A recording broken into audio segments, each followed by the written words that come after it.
Assalamualaikum warahmatullahi wabarakatuh. Waalaikumsalam warahmatullahi wabarakatuh. Alhamdulillah hamdan katsiran thayyiban mubarakan fih kama yuhibbu rabbuna wa yardah. Ashhadu an la ilaha illallah wahdahu la syarika lah wa ashhadu anna Muhammadan abduhu wa rasuluh. Allahumma salli wa sallim wa barik ala nabiyyina wa khalili ilahina Muhammadin wa ala alihi wa ashabihi wa man sara ala nahjihi wa tamassaka bi sunnatihi ila yaumiddin. Amma ba'd, fa ya ayyuhal muslimun ittaqullaha haqqa tuqatih faqad fazal muttaqun kama qala Allah ta'ala ya ayyuhalladzina amanu ittaqullaha haqqa tuqatih wala tamutunna illa wa antum muslimun.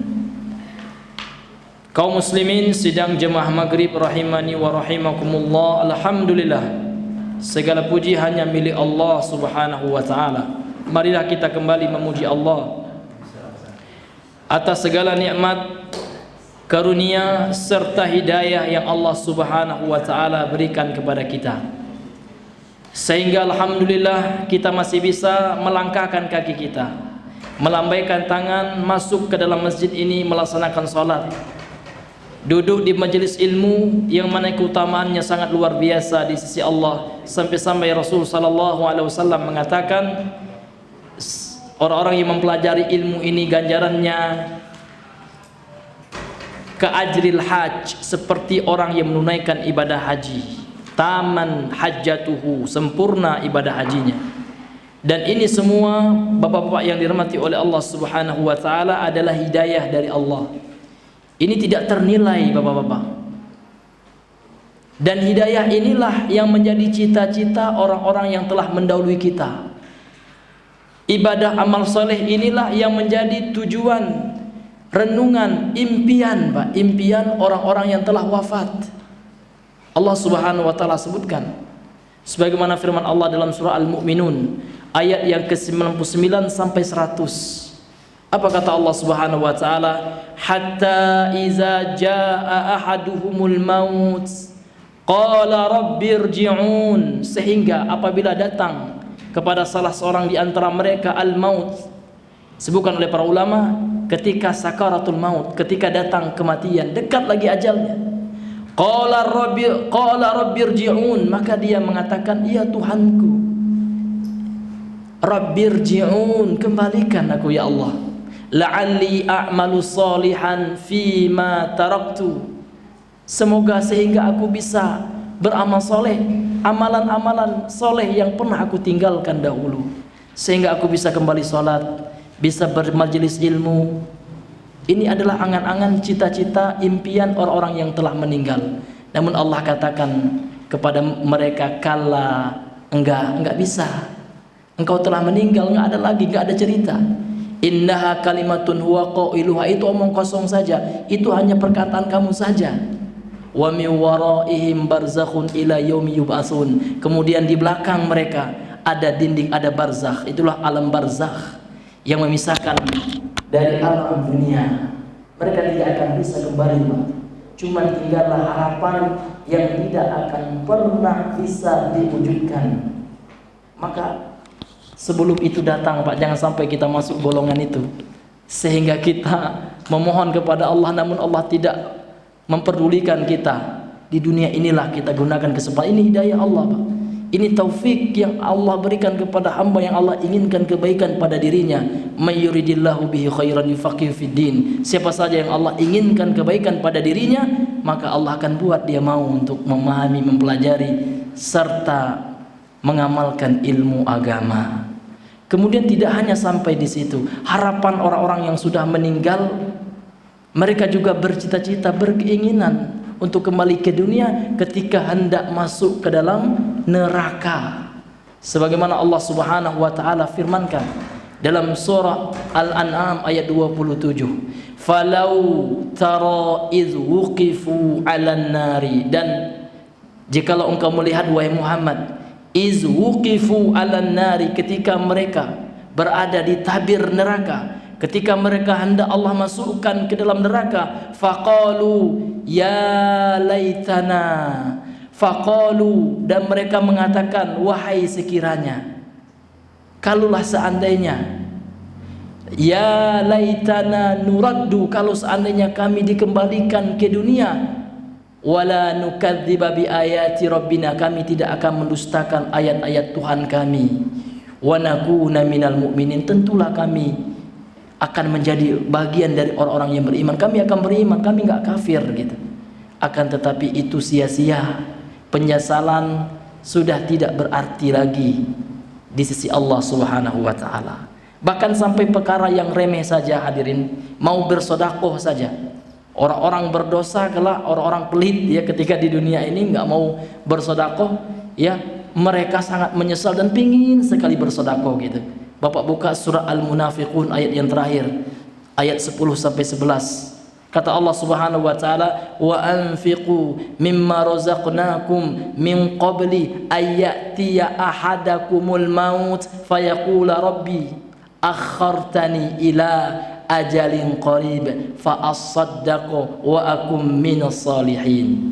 Allah mengatakan wa anfiqu, dan infaklah, ma razaqnakum, apa yang telah kami rezekikan kepada kalian, min qabli ayatiya adakumul maut, sebelum datang kematian kepada salah seorang di antara kalian, fayaqula rabbi laula akhartani ila ajalin qarib, dan dia mengatakan, Tuhanku, ulurkan ajalku, jangan cabut nyawaku, tolong beri tangguh waktu, tolong beri sabar sedetik saja. Aku fa'asaddaqu, tentu aku akan bersedekah ya Allah. Hartaku banyak namun tidak pernah ya digunakan di jalan Allah. Hartaku banyak ya Allah, aku pingin hidup ya Allah, jangan. Namun tidak. Wala yuakhirallahu nafsan iza jaa ajaluha, Allah tidak akan mengakhirkan kalau sudah toh datang ajalnya, nggak bisa lagi. Meskipun menangis tangisan darah tidak akan bisa lagi. Ketika masih hidup inilah bapak-bapak kita beramal saleh. Hadirin yang dimuliakan oleh Allah Subhanahu wa taala. Beberapa hari yang lalu ada seorang ikhwan kita di Bangko menelepon beliau, adalah seorang yang aktif di LSM. Dia mengatakan, alhamdulillah ini ada kabar gembira. Ini ada dua kabar Pak ya, kabar gembira, ada kabar sedih. Kabar gembiranya alhamdulillah, dengan rahmat Allah, hidayah Allah berikan kepada saudara-saudara kita suku anak dalam. Ya, alhamdulillah mereka beberapa desa sudah masuk Islam. Alhamdulillah Pak. Ya. Namun kabar sedihnya, ada satu desa yang sebelumnya 33 kakak Islam, sekarang tinggal 3 saja. 30 sudah murtad. Rupanya orang-orang misionaris, masya Allah Pak, dengan harta, dengan finansial mereka yang banyak ya, mereka membujuk lagi sehingga masuklah mereka ke dalam agama Kristen. Dulunya mereka kan nggak ada agama, percaya kepada dewa-dewa. Dan ada satu daerah sekarang yang alhamdulillah ada teman-teman kita namun dari Jamaah Tabligh. Saya tanya, Pak, sudah ada nggak dai dari Ahlussunnah yang sudah masuk? Ya belum Pak Ustadz, dulu saya pernah koordinasi dengan ustadz-ustadz yang di Bangko, yang bimbas, berapa cabang bimbas di Bangko, tapi mereka nggak sempat gitu. Ya, dan itu sudah berjalan lama. Akhirnya saya berinisiatif, kita akan ke sana insyaallah. Ya. Kita sayang kepada saudara kita. Nabi kita mengatakan, la yu'minu ahadukum hatta yuhibba li akhihi ma yuhibbu li nafsi. Tidaklah sempurna keimanan kita sampai kita mencintai mereka. Hidayah itu lebih mahal daripada harta kita.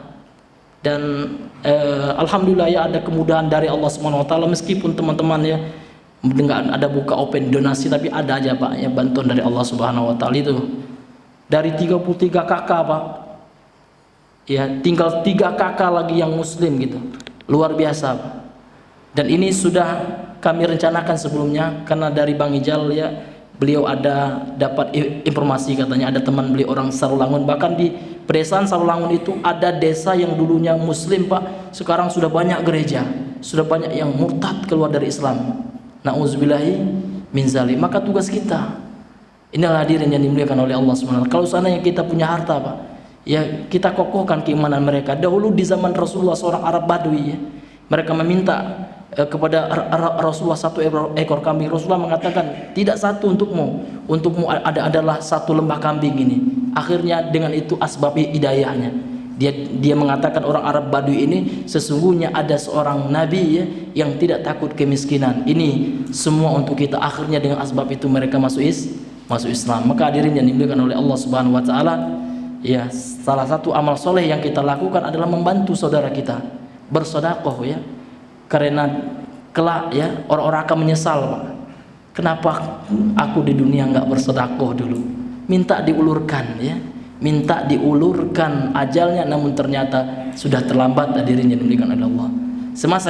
Selagi kita masih diberikan oleh Allah kesempatan untuk hidup ya, minimal kita doakan, Pak. Kita doakan teman kita ada yang mau bergerak berdakwah di situ, karena ada juga di antara ikhwan kita ya yang terkadang pandangannya negatif pula gitu kan. Iya. Subhanallah, Pak ya. Sudah beberapa tahun nih, lebih kurang 5 tahunan itu. Orang-orang kubu itu yang di Bangko ini khususnya, kalau di sini nggak tahu ya, karena teman saya itu punya yayasan sosial di situ, ada LSM dia di Bangko itu. Sudah 5 tahunan mereka masuk Islam, dan qadarullah belum ada dai yang salafi yang masuk berdakwah di situ gitu. Iya. Kemarin sudah ada bincang-bincang sedikit dengan teman-teman, nampaknya teman-teman masih sibuk gitu, mempunyai kesibukan masing-masing. Ya, ini hadirin yang diberikan oleh Allah Subhanahu wa taala. Maka butuh doanya, Pak. Kalau seandainya kita memang nggak bisa membantu apa-apa, minimal doa kita dan support gitu ya.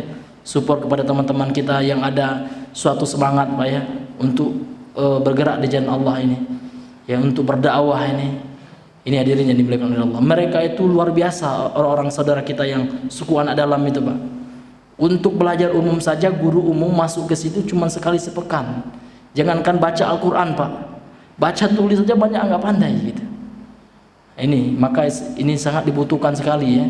Sangat dibutuhkan support kita ya dalam membantu teman-teman kita yang di situ. Sehingga ya kita berdoa kepada Allah, mudah-mudahan mereka dikokohkan. Ibadah kita hanya berusaha ya.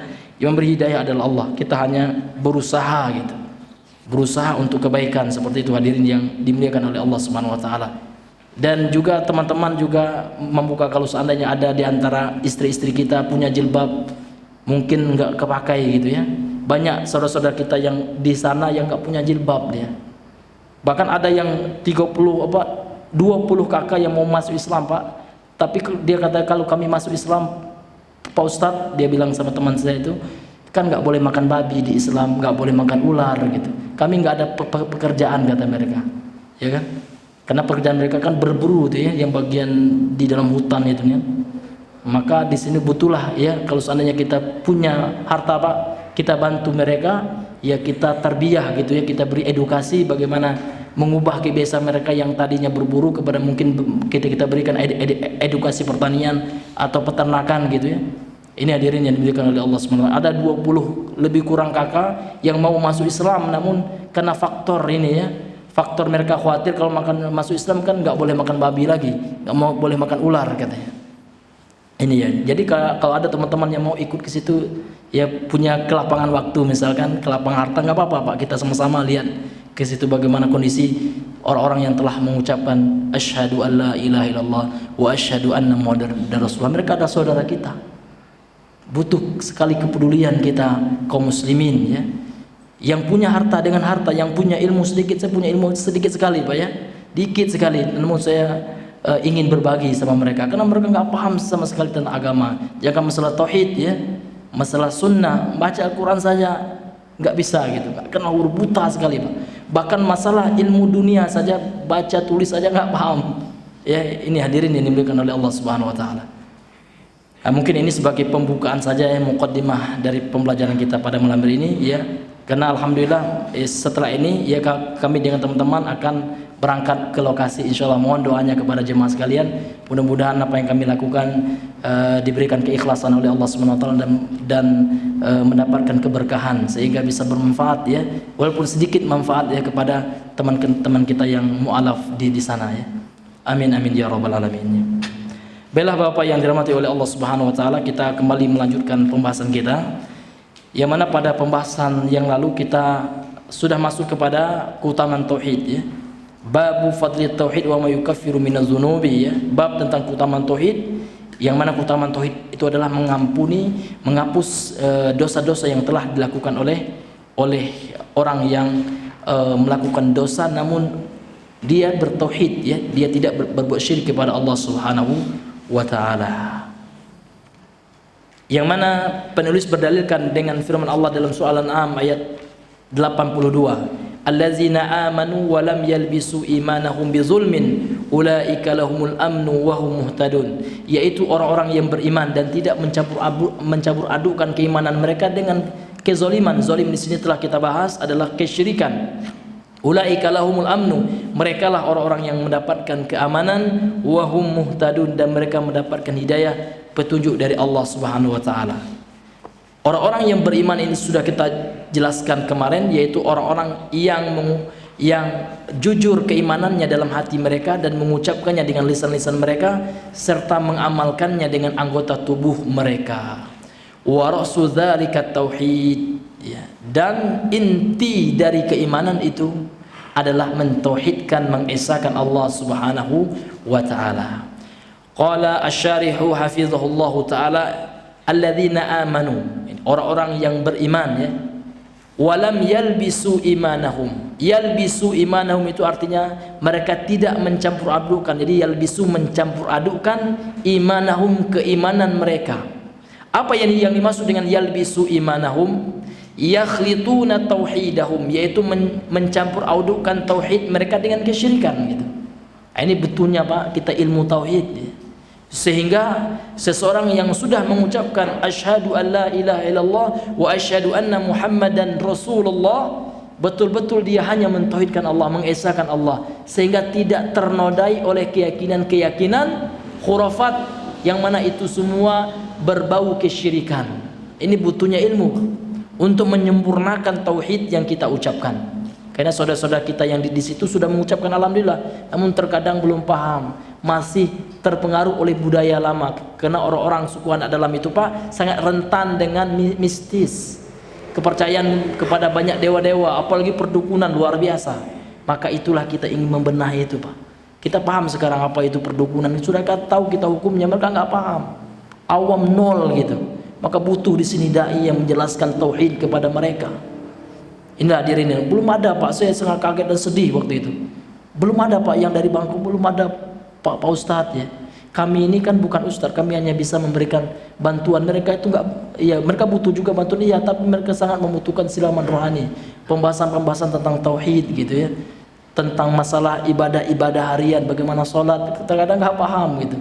Ini hadirin yang dimuliakan oleh Allah Subhanahu wa taala. Butuh kita dakwah, ya, kepada mereka gitu. Walam yalbisu imanahum bizulmin bisyirkin, ya, kezaliman di sini, ya, adalah kesyirikan. Apa yang maksud dengan syirik itu yang beliau bahas. Syirik itu adalah, ya, asal dari kata syirik itu maknanya adalah az-zulmu, adalah kezaliman sesuai dengan ayat ini. Dan zalim itu apa? Az-zulmu wat'u syai'i fi ghairi mawdi'ihi. Kezaliman itu adalah meletakkan sesuatu tidak pada tempatnya. Itu yang zalim, ya, meletakkan sesuatu tidak pada tempatnya. Summiya syirku zulman, syirik dinamakan kesyirikan. Kenapa syirik itu dinamakan oleh Allah dalam ayat ini kesyirikan? Dalam surah Al-An'am ayat 82 ini sebagai suatu kesyirikan. Li'annahu wad'un ibadati li ghairi mawdiha, karena seseorang yang berbuat syirik itu dia telah meletakkan peribadahan pada selain tempatnya. Wa sarfun laha li ghairi mustahiqiha, dan dia telah memalingkan, memberikan ibadah tidak kepada yang berhak untuk diibadahi, sehingga kesyirikan dinamakan kezaliman. Zalim pelakunya, musyrik, zalim, ya. Karena yang layak untuk diibadahi adalah Allah Subhanahu wa taala. Yang layak untuk diyakini satu-satunya yang menciptakan alam semesta ini, yang mengatur alam semesta ini adalah Allah. Allahu khaliqu kulli syai'in, Allah pencipta segala sesuatu, termasuk pengatur alam semesta ini adalah Allah Subhanahu wa taala. Jadi kalau ada orang meyakini tidak ada selain Allah yang mengatur dan menciptakan alam semesta, inilah kezaliman. Dia telah memberikan sesuatu yang seharusnya hanya diberikan kepada Allah, hanya dia yakini pada Allah saja, ternyata dia yakini kepada makhluk selain Allah juga memiliki peran mengatur dan menciptakan alam semesta dalam segi rububiyah. Dan dalam segi peribadahan dia meyakini selain Allah boleh juga diberikan ibadah kepadanya, boleh sujud kepada selain Allah, boleh meminta surga kepada selain Allah, boleh berlindung dari neraka, bencana, musibah kepada selain Allah. Inilah bentuk perbuatan syirik yang seharusnya ibadah itu diberikan hanya kepada Allah, namun dia palingkan kepada selain Allah. Disinilah letak bahwasanya kesyirikan itu adalah bagian dari perbuatan kezoliman. Jadi dalam ayat ini alladzina amanu, orang-orang yang beriman, walam yalbisu imanahum, mereka tidak mencampur adukan keimanan mereka bizulmin, yaitu dengan kesyirikan. Ulaika lahumul amnu, mereka lah yang akan mendapatkan keamanan. Apa itu al-amnu? Ini yang di sini dibahas oleh beliau. Al-amnu tuma'ninatun nafsi wa zawalul khawfi. Yang dimaksud dengan al-amnu, keamanan, adalah ketenangan jiwa. Jadi kalau jiwa orang itu sudah tenang, Pak ya, tidak was-was, ya, ini berarti itulah keamanan itu, Pak ya. Itulah rasa aman. Ya. Tidak khawatir ada bom yang jatuh di rumahnya. Tidak khawatir kalau pulang ada begal yang akan membacoknya gitu ya. Kalau malam-malam tidak khawatir ya ada geng motor yang secara enggak sadar dia nanti ya menusuk dari belakangnya. Kalau ada rasa khawatir itu belum aman, Pak ya. Jadi aman itu adalah tuma'ninatun nafsi, kata beliau. Ketenangan jiwa, ya, kedamaian hati. Wa zawalul khaufi, dan hilangnya rasa takut. Jadi orang-orang yang tidak berbuat syirik, dalam artian kata bertauhid kepada Allah, mereka akan mendapatkan keamanan ini. Al-amnu fid dunya wal akhirah, keamanan di dunia dan di akhirat. Di dunia mereka tidak resah gerisah, karena orang yang berbuat syirik itu mereka tergantung kepada selain Allah, kepada makhluk, Pak. Ya, mereka harus memikirkan, ya, orang yang pesugihan, ya kan, mereka kan harus dituntut oleh setan, yang mereka bersekutu dengan setan itu harus memberikan tumbal, ya. Meskipun harta mereka banyak, namun mereka gelisah gitu. Anak yang mana lagi ini nanti nih yang harus dipersembahkan kepada syaitan yang dia bersekutu untuk mendapatkan harta itu, Pak. Persugihan itu. Ya, nggak tenang dia orang yang berbuat syirik itu. Orang yang pakai zimat juga nggak tenang ya. Lupa zimat saya ya. Ini bahaya nanti kan gitu. Wah, pantasan ini ya, nggak ada yang datang ini. Ya kan? Ini salah naruh zimat ini, zimat pelaris gitu. Jadi nggak tenang, Pak, tergantung dengan makhluk. Namun orang yang tawakal kepada Allah, dia bertauhid kepada Allah, kalau seandainya rezekinya kurang dia yakin, berarti rezekinya memang ini yang ditetapkan oleh Allah. Walaupun sedikit, kalau disyukuri insya Allah berkah, dan insya Allah ditambah oleh Allah. Mereka tidak akan berkeluh kesah. Mereka merasa keamanan, kedamaian, dan di akhirat kelak juga orang-orang yang bertauhid akan diselamatkan oleh Allah Subhanahu wa taala, sehingga mereka damai, ya, mendapatkan ketenangan dan hilangnya rasa takut seperti itu. Wahum muhtadun, dan mereka mendapatkan hidayah. Ay muwaffaquna lisairi ala siratil mustaqimi sabituna alaih, yaitu mereka yang diberikan taufik. Muwaffaqun, bukan muwaffiqun, ya. Nah, ini penting, Pak, kita belajar ilmu bahasa Arab, sharaf, ya. Kalau muwaffiqun ini isim fa'il yang memberikan hidayah taufik, tapi yang diberikan muwaffaqun, ya. Ay muwaffaquna lisairi, mereka diberikan hidayah taufik, ya. Mereka diberikan hidayah oleh Allah lisairi, untuk berjalan ala siratil mustaqimi, di atas jalan yang lurus, sabituna alaihi, dan mereka kokoh di atas jalan yang lurus tersebut. Itu. Ini supaya diberikan jalan yang lurus ini, Pak, kita selalu doakan kepada Allah. Minimal, ya, berapa kali sehari semalam, Pak? Dalam surat kita, ya, minimal 17 kali, ya. 17 kali kita berdoa. Ya. Sehingga mudah-mudahan Allah selalu memberikan kekokohan iman dalam hati kita, sehingga kita meninggal dalam iman Islam yang benar. Ini. Kemudian kata beliau, al-ma'nal ijmaliyu lil ayati, makna umum dari ayat yang di atas, yaitu surah Al-An'am ayat berapa tadi, Pak? Ayat 82. Qala yukhbiru subhanahu annal ladzina akhlasul ibadata lillah. Allah Subhanahu wa taala mengkabarkan Sesungguhnya orang-orang yang mengikhlaskan ibadah lillahi wahdahu, hanya kepada Allah semata, walam yakhlitu tauhidahum bisyirkin, dan mereka tidak mencampur adukkan tauhid mereka dengan kesyirikan. Humul aminuna minal makhawif wal makarihi, mereka adalah orang-orang yang aman dari rasa takut dan dari sesuatu yang dibenci. Yaumal qiyamati, di hari kiamat. Al-muhtaduna, dan mereka diberikan petunjuk. Lisairi ala siratil mustaqimah, untuk berjalan di atas jalan yang lurus.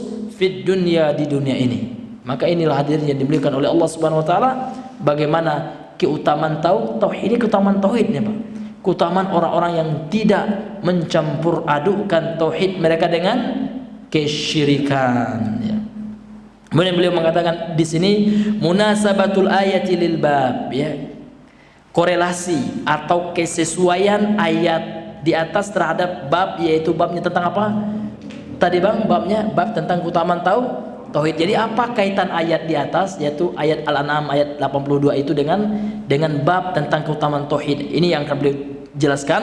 Annaha dalla, sesungguhnya ayat tersebut menunjukkan ala fadli tauhid, atas keutamaan tauhid, wa takfirihi lidzunub, dan bahwasanya tauhid itu bisa menghapus dosa-dosa yang pernah dilakukan oleh seseorang. Di mana kita tahu ayat itu, ya? Ayat tersebut memberikan petunjuk, memberikan memberikan dalil bahwasanya tauhid itu bisa mengampuni dosa apa? Iya, karena Allah mengatakan alladzina amanu wa lam yalbisu imanahum bizulmin ulaika lahumul amnu. Berarti kalau orang-orang yang diberikan rasa aman, berarti dosanya telah dihapus oleh Allah, sehingga dia tidak khawatir saya diazab enggak ya, gitu. Karena mereka sudah mendapatkan rasa keamanan. Aman di sini enggak hanya di dunia, di akhirat juga. Itu bagi orang yang tidak mencampur adukan tauhid mereka dengan kesyirikan. Artinya dia murni, Pak. Dia murni mentauhidkan Allah. Nah, kelak pasti nih, Pak, Allah akan berikan rasa aman di akhirat. Artinya dia tenang, ya Allah, alhamdulillah, nggak bakal diazab saya. Berbeda dengan ayat yang kita sebutkan tadi, ya. Orang-orang yang menyesal ini orang yang tidak bertauhid, orang-orang yang tidak meninggal, ya, dengan membawa tauhid namun membawa dosa kesyirikan. Nauzubillahi min zalik. Ini pentingnya tauhid. Di sini letaknya tauhid tersebut bisa menghapus dosa. Kemudian beliau mengatakan ma yustafadu minal ayati, apa pelajaran yang bisa diambil dari ayat di atas surah Al-An'am ayat 82 di atas. Pelajaran yang pertama, fadlut tauhidi wa thamratuhu fid dunya wal akhirati. Yang pertama adalah keutamaan tauhid dan buahnya yang bisa dirasakan di dunia maupun di akhirat. Nah, jadi ini tentang keutamaan tauhid, ya, karena tauhid tersebut bisa membuat pelakunya aman, Pak. Aman di dunia dan di akhirat. Kalau orang berbuat syirik, ini kebalikannya, mafhumul mukhalafah dari ayat ini, bahwasanya orang yang berbuat syirik enggak bakal aman, Pak. Wallahi, Pak, enggak bakal aman. Ya. Meskipun syirik kecil dia lakukan riya itu, Pak, enggak bakal aman, Pak. Karena orang riya ini selalu ingin respon orang lain. Oh, kalau orang enggak lagi memujinya, malah saya ke masjid lagi, ya. Masa enggak ada yang meragai saya, kan gitu. Iya, meskipun itu syirik kecil riya itu, ya. Orang yang tidak ikhlas, ya kan, meskipun dengan syirik kecil riya, tidak akan aman dia. Karena memang dia tergantung dengan orang, gitu. Dia orang riya itu kan pingin dilihat oleh orang, gitu. Ya. Nah, ini hadirin yang dimuliakan. Maka dengan kita mempelajari tauhid, diharapkan kita betul-betul mengikhlaskan amalan. Sholat kita banyak untuk Allah, nggak untuk yang lain. Mau orang bilang komentar ini itu terserah. Yang penting kita mengharapkan keridhaan Allah Subhanahu wa ta'ala. Yang kedua, pelajaran yang kedua yang diambil dari ayat ini, kata beliau, anna syirka zulmun mubtilun lil imani billahi in kana akbara. Sesungguhnya syirik itu adalah sebuah kezoliman dan pembatal keimanan kepada Allah. Jadi orang yang berbuat syirik batal imannya, rukun imannya batal, ya, dan Islamnya otomatis juga, Pak. Nauzubillahi min zalik. Namun syirik yang seperti apa? Ini beliau jelaskan, in kana akbar, kalau seandainya syirik besar. Karena dibagi oleh para ulama, ada syirik besar, inilah syirik yang mengeluarkan pelakunya dari Islam. Ada syirik asghar. Syirik asghar ini hanya melemahkan, mengurangi keimanannya, tidak menjatuhkan pelakunya ke dalam kekufuran, namun dikhawatirkan juga Pak. Au munqisun lahu, dan mengurangi lahu baginya, yakni keimanannya. In kana asghara, kalau seandainya syirik itu ada syirik kecil, ini mengurangi Pak ya, mengurangi keimanannya enggak sempurna gitu. Kalau syirik besar ini menghapus, membatalkan keimanan seseorang. Kecil dan besarnya tauhid tetaplah berbahaya Pak. Tetaplah harus berusaha sekuat tenaga kita menjauhkan diri kita, anak keluarga kita, saudara-saudara kita, teman-teman kita, kaum muslimin ya, dari kesyirikan ini hadirin. Yang ketiga, anna syirka la yughfaru, sesungguhnya syirik, yakni syirik besar, ini tidak diampuni oleh Allah kalau pelakunya meninggal belum sempat bertobat dari perbuatan syirik ini. Ini enggak diampuni Pak oleh Allah. Allah sendiri yang mengatakan innallaha la yaghfiru ayyushraka bihi wa yaghfiru ma duna dzalika liman yasha'u.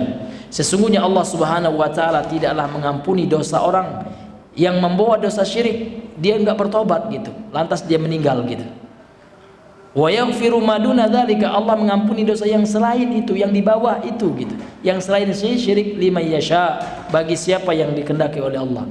Jadi kalau Allah kehendaki dia Allah ampuni, namun kalau Allah kehendaki boleh jadi Allah azab, namun tidak kekal, karena dia masih membawa tauhid. Ini pentingnya tauhid. Tauhid itu minimal Pak, membuat pelakunya kelak di akhirat tidak kekal di neraka. Ini keutamaan tauhid juga. Boleh jadinya pelaku yang selain membawa dosa selain kesyirikan dan bukan dosa pembatal keislaman kan dibawa kehendak Allah. Kalau Allah Subhanahu wa taala menghendaki, Allah akan mengampuninya dengan luasnya rahmat Allah. Dan namun kalau Allah menghendaki, Allah akan azab sesuai dengan dosanya. Namun nggak boleh kita pastikan. Nah, ini nanti jatuh kepada pemahaman Khawarij gitu. Ya, kan ada juga di grup ya, ada yang nanya ngotot sekali, kan pasti dia diazab Ustaz. Kita bilang selama Pak dia itu nggak syirik, kemudian tidak menghalalkan dosa besar, tidak melakukan pembatal keislaman, dia masih ada peluang diampuni oleh Allah Pak. Oh kalau begitu ini mudah-mudahan Pak Ustaz. Ya, ada yang ngeyel gitu, ya udahlah itu ya. Yang penting kan kita menjelaskan gitu. Ada juga sebagian kaum muslimin seperti itu. Mudah-mudahan diberi hidayah oleh Allah. Terkadang masih terbawa oleh logika, ya, perasaan gitu Pak. Ya, ini Pak ya. Ya, ini keutamaan tauhid, ini bedanya tauhid ya. Ini bedanya syirik, ini bahayanya syirik. Bedanya syirik dengan dosa-dosa yang lain dan pembatal keislaman. Karena pembatal keislaman itu Pak sama dengan levelnya dengan syirik ini. Makanya kita wajib ya Pak ya, wajib tahu Pak apa saja pembatal keislaman. Maka ada kajian di situ namanya Nawaqidul Islam. Itu harus Bapak dengarkan minimal, kalau nggak ada kajian langsung dengar ya di YouTube ya, atau di media yang bisa. Sekarang luar biasa Pak, ilmu itu sudah datang ke rumah kita. Nggak ada lagi kita dalil alasannya, nggak ada lagi Pak. Ya, sudah datang kepada kita peringatan sampai ke rumah kita lewat HP itu. Kalau HP ini kan tergantung penggunaannya. Kalau kita gunakan untuk hal yang positif, insya Allah menjadi ladang pahala bagi kita. Sebaliknya, kalau digunakan untuk maksiat, tentu ini adalah satu penyebab kita terjungkir ke dalam nerakanya Allah. Na'udzubillahi min zalik. Kemudian yang keempat, anna syirka yusabbibul khaufa min fid dunya wal akhirati. Sesungguhnya syirik ini menyebabkan rasa takut, Pak, rasa khawatir, enggak aman gitu, di dunia maupun di akhirat. Nah, ini dalil yang berkaitan dengan dalil dari Al-Qur'an nih Pak, yang dibawakan oleh Syekh Muhammad At-Tamimi, yang berkaitan dengan bab tentang keutamaan tauhid, yang mana keutamaannya adalah menghapusi dosa yang pernah dia lakukan. Kemudian beliau bawakan dalil yang kedua dari hadis Nabi SAW, dan hadis ini sahih, hadis muttafaqun alaih, akhrajahul Bukhari wa Muslimun wa Tirmidzi wa Ahmadu fi musnadihi. Hadis ini dikeluarkan oleh Imam Al-Bukhari, Imam Muslim, Imam Tirmidzi, ini adalah langsung nomornya di catatan kaki di kitab ini, dan Imam Ahmad dalam musnadnya. Qala al-muallif rahimahullahu taala wa nafa'ana bihi wa bi ulumihi fid darain, an Ubadah bin Samit radhiyallahu anhu qala qala Rasulullah sallallahu alaihi wasallam. Dahulu kami Pak dihafal ini ya. Waktu ini dia berbagi pengalaman aja ya Pak ya. Ketika kami dulu belajar kitab tauhid ini, matannya itu disuruh di store gitu. Nah, jadi kalau Bapak yang ada semangat luar biasa ya, kalau bisanya dihafal Pak, kan ini dalil-dalil tentang tauhid yang kita amalkan dalam kehidupan kita, dan kita kalau kita pahami kita dakwahkan gitu. Ya, dihafal karena semuanya isinya Al-Qur'an, hadis, kemudian perkataan salaf. Itu aja setiap bab-bab dalam kitab tauhid ini. Karena memang penulisnya memakai metode ahli hadis. Kalau Bapak lihat Sahih Bukhari, Pak, seperti itu ya.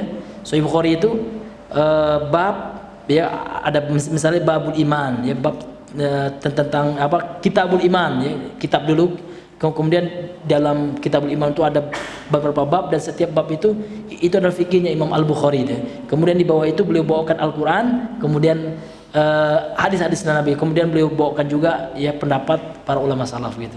Jadi metode beliau persis dengan metode muhaddis ya, ahli hadis ya.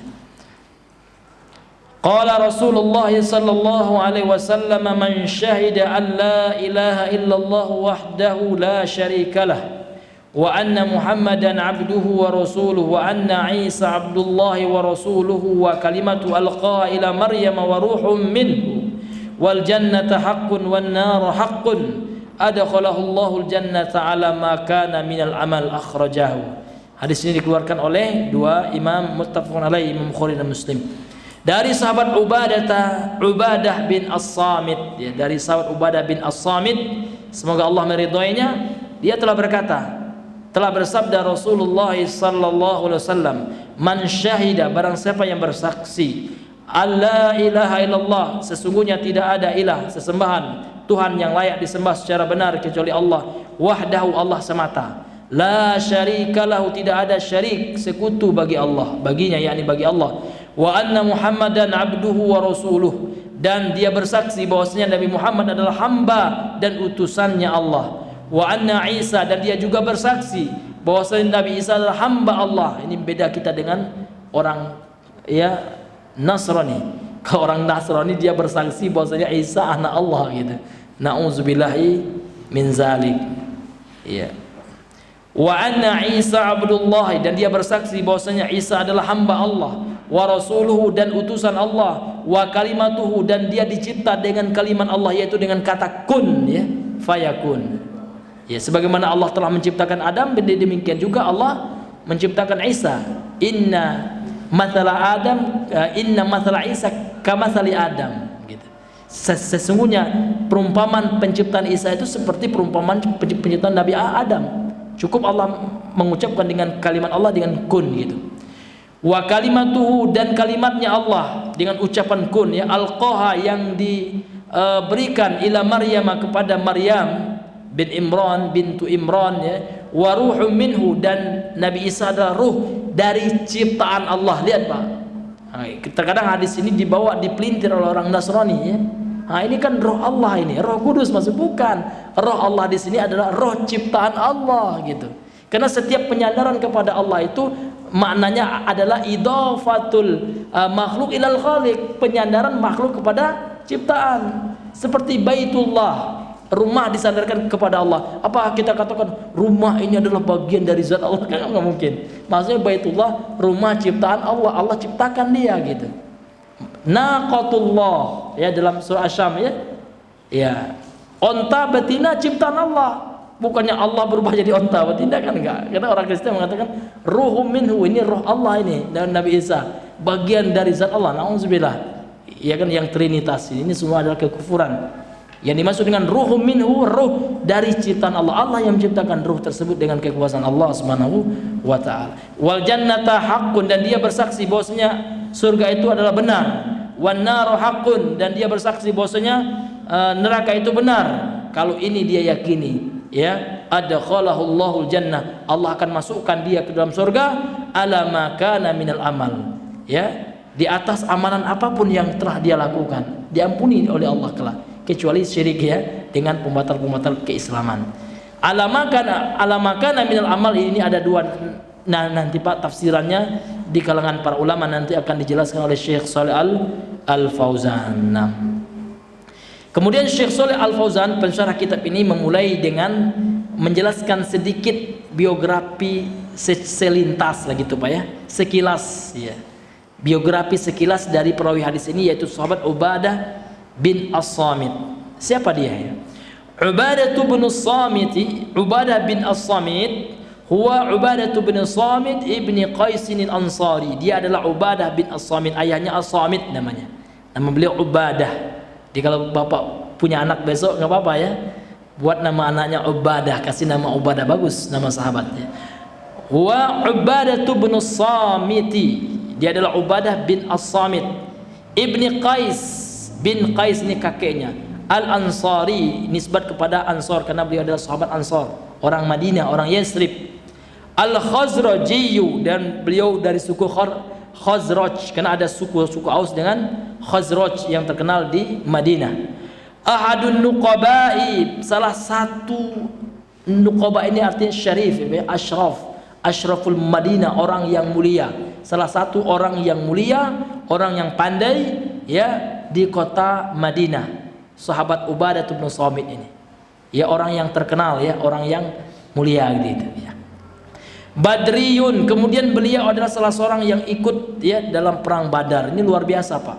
Orang-orang yang perang Badar itu salah satu keutamaannya dihapusi dosa-dosa yang dia lakukan. Karena salah satu perang yang masyhur di kalangan umat Islam adalah perang Badar. Itu betul-betul Allah mengerahkan malaikatnya, bisa Bapak baca di Al-Qur'an ya. Cuma 300 Pak jumlah kaum muslimin, lawannya 1000 kurang lebih.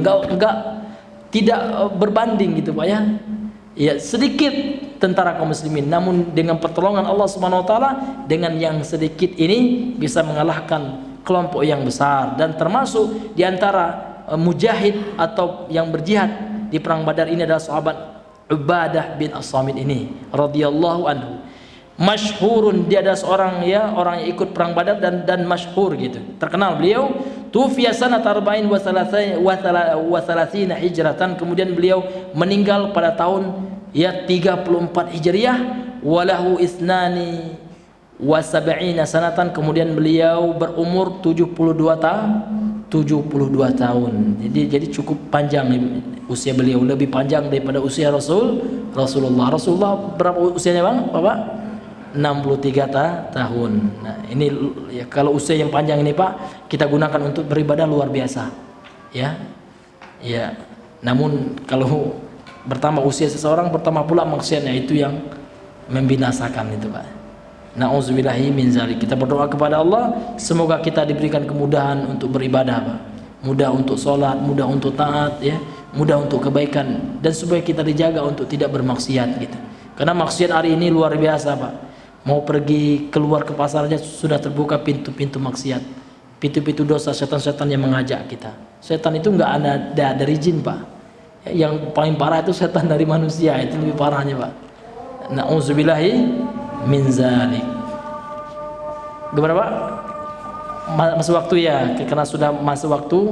Mungkin kita cukupkan dulu sampai di sini ya pembahasan kita pada malam hari ini ya. Semoga apa yang sudah kami sampaikan bermanfaat terutama pada diri kami sendiri, kemudian juga kepada bapak-bapak sekalian. Semoga ya tauhid yang kita pelajari ini bisa memperkokoh tauhid kita, keimanan kita, dan semua kita bisa amalkan dalam kehidupan kita, dan kita berusaha mendakwakannya bagi diri kita, keluarga kita, dan masyarakat kita. Amin amin ya rabbal alamin. Subhanakallahumma bihamdika asyhadu an la ilaha illa anta astaghfiruka wa atubu ilaik. Assalamualaikum warahmatullahi wabarakatuh.